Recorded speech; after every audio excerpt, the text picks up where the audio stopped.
Греции открыли после реставрации дворец города Эги. Это один из самых важных памятников классической античности, где был коронован Александр Македонский. Дворец построили более 2300 лет назад. Позже его разрушили римляне, и его развалины обнаружили в ходе раскопок в 19 веке. Теперь, после 16 лет реставрации, его могут увидеть в новом виде все желающие. С вами Нехта. Все самое важное и интересное на этот час. Более 10 человек погибли от удара російської армії в Донецькій області, среди них діти. І Росія повинна відчувати завжди. Відчувати, що жоден із таких ударів без наслідків для держави-терориста не минеться. Поставки Украине F-16 из Дании задержатся на полгода. Впрочем, спикер воздушных сил призвал не делать из муки слона. Так давайте офіційні джерела дивитися. Що заявляють партнери, не заявляють. Подмосковье замерзает, жены мобилизованных пикетируют Минобороны, а Путин встречает Рождество в компании проверенных родственников погибших военных. Хотел бы, чтобы наша встреча была таким ясным, понятным сигналом для всех моих коллег. Дорогие подписчики, я все вижу. Вы не поставили лайк этому видео, поэтому сделайте это прямо сейчас или чуть позже. Главное об этом не забыть. Ваша активность говорит YouTube о том, что мы вам интересны, и это очень поможет продвижению наших роликов. Итак, вперед к новостям. В канун Рождества Россия обстреляла подконтрольную Украине часть Донецкой области. От удара оккупантов в городе Покровске и селе Ровно погибли 12 человек, в том числе и 5 детей. На утро спасатели достали из-под завалов погибшего мальчика. Под завалами могут оставаться еще 4 человека. Работу ГСЧС усложняет сильный дождь. Цими годинами в Покровську, Донецької області та в Покровському районі триває рятувальна операція після російського ракетного удару. Ракети С-300, залучені необхідні рятувальні сили, техніка ДСНС України. Розбирають завали. Станом на цей час відомо про загибель більш ніж 10 людей. Серед них діти. На жаль, мої співчуття усім, хто втратив рідних і близьких. Удар росіян був просто по звичайній житловій забудові, по приватних будинках. Усім пораненим надається необхідна допомога. І Росія повинна відчувати завжди. Відчувати, що жоден із таких ударів без наслідків для держави-терориста не минеться. Покровск находится на контролируемой Украиной территории Донецкой области, тем временем как главарь так называемой ДНР в свежем интервью российским пропагандистам рассказал о невероятной гуманности России.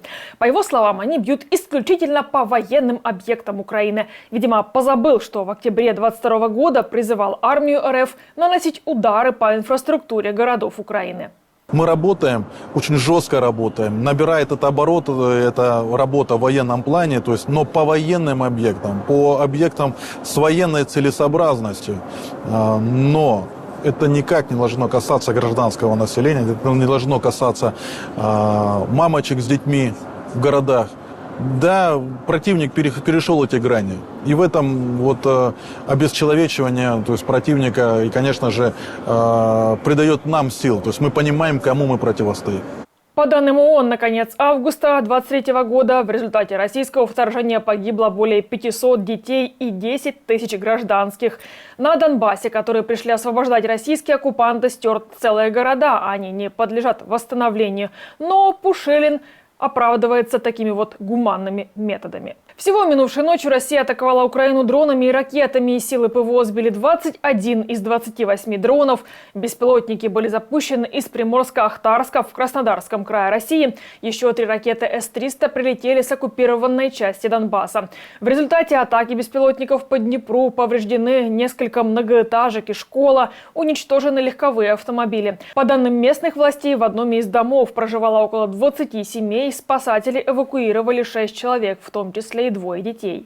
Для нашого міста це вечір точно не добрий. Росіяни, не нехтуючи навіть святами, які є, релігійними, атакували наше місто дронами. На жаль, без якихось трагічних наслідків. В тому випадку, що постраждав будинок, в якому мешкало 22 родини, але, на щастя, ніхто серйозно не постраждав. Наші ДСНСники відпрацювали. 6 людей було врятовано, 2 з яких дитини. В тому числі 2 людини самостійно зверталися до лікарні. Тяжких травм ні в кого немає. Дякую нашим рятувальникам. Поставки Украине F-16 из Дании задерживаются на полгода. Об этом газете «Берлингские» сообщили источники в Минобороны страны. Причина задержки в том, что стороны еще не успели выполнить некоторые условия для боевого применения истребителей. Речь идет о подготовке механиков, пилотов, аэродромов и логистики. Ранее надеялись, что Украина получит 19 самолетов в начале этого года. Впрочем, спикер воздушных сил Юрий Игнат призвал не делать из мухи слона и заявил, что официальных сообщений от Дании о задержке снабжения истребителями пока нет. Давайте не робити з видання берлінське, воно посилається на якісь там свої джерела і так далі. Тому це одразу підхоплюється і одразу стає таким мейнстрімом в наших ЗМІ. Всі розуміють, наскільки чутлива тема для нас F-16. Так давайте офіційні джерела дивитися. Що заявляють партнери, не заявляють. Тому не потрібно з цього робити якусь катастрофу чи якусь там зраду і так далі. У нас іде поступово план дій, який виконується, пілоти навчаються і говорили про те, були заяви. Хотілося б до кінця року, зрозуміло, але мова йшла вже про терміни навесні. Родственницы мобилизованных пикетировали здание Минобороны и администрации президента в Москве. 15 активисток из движения «Путь домой» приехали в столицу РФ. Женщины требовали вернуть их мобилизованных мужей и считают, что в так называемой СВО должны участвовать профессиональные военные. О движении «Путь домой» стало широко известно осенью прошлого года, когда российские власти в разных регионах запретили проводить акцию протеста женам мобилизованных по причине того, что введены коронавирусные меры. После этого российские пропагандисты начали публиковать сообщения о том, что движение курирует Запад, и, конечно же, украинские спецслужбы. В какой-то момент, мне кажется, уже мобилизованных вообще не останется.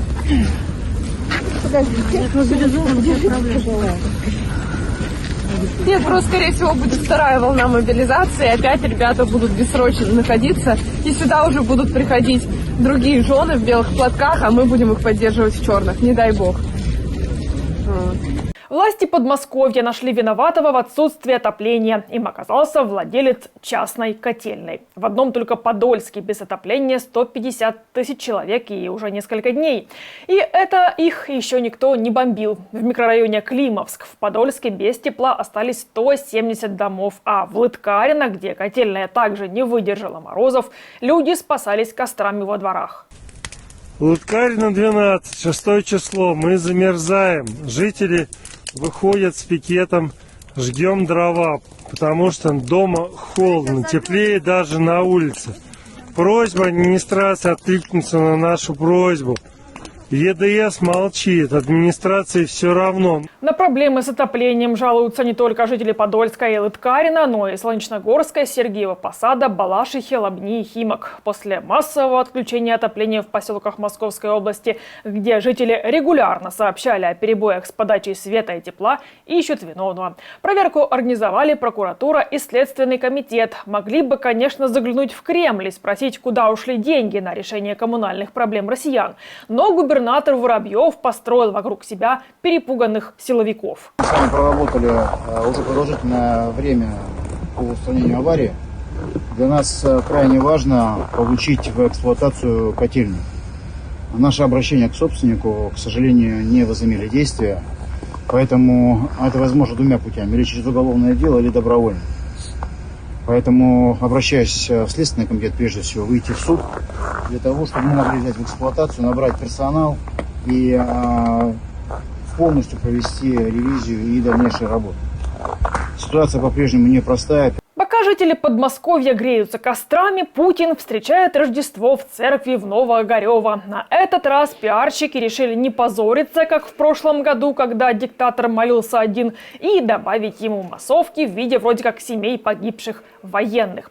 Родственников живых, которые требуют вернуть домой мужей, он старается не замечать. Перед грядущими выборами семьи военных – любимая массовка для Путина. Это уже третья встреча с ними с начала года. Хотел бы, чтобы наша встреча была таким ясным, понятным сигналом для всех моих коллег на всей огромной территории Российской Федерации, причем на всех уровнях, чтобы было ясным сигналом к тому, чтобы всегда и везде рядом с вами были мои коллеги, повторяю, любого уровня власти, управления, чтобы всегда вы чувствовали рядом с собой людей, которые при необходимости могут поддержать, помочь, прийти на помощь, если она нужна. Но не только диктатор был главным ньюсмейкером для россиян в праздник. В центре внимания был, конечно же, и главный КГБшник РПЦ. Кирилл Гундяев назвал грехом массовый отъезд россиян за границу из-за войны. Сравнил их с блудными сынами и пообещал простить этот грех тем, кто вернется назад и покается.